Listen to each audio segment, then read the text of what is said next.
Di tengah bulan yang luar, dia menghalak pada yang kaku neng.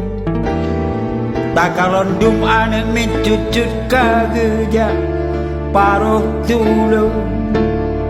Di tengah bulan yang luar, si dua petani tua gedung di hati jambu. Gepip luka oleh menggok-gok tersengit tekin hasil karabna.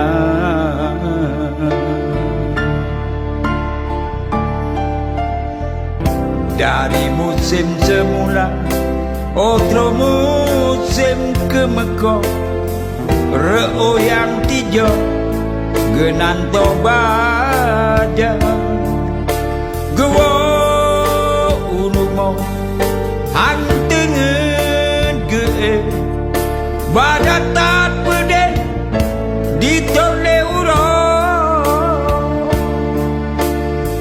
badatat pede ditole uro.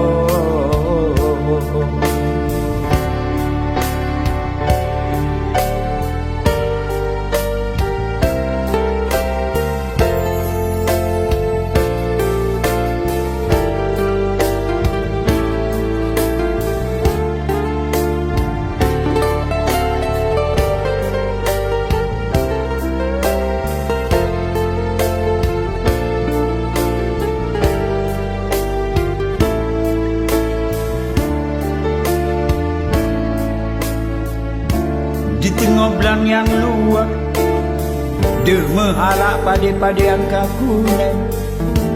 Tak kalondum anak mencucut kageja paruh tulu. Di tengah bulan yang luar,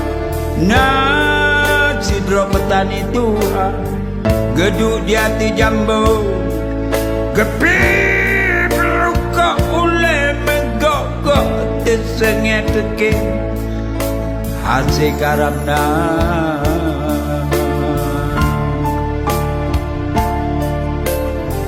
Dari musim semula otro musim kemeko, reo yang tijo genanto baja gewo ulumo hantengen ge badatat pede ditole uro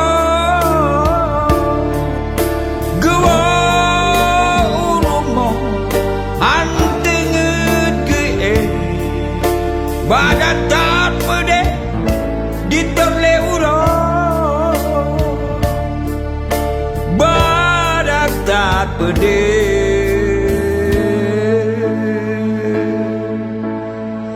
ditole uro.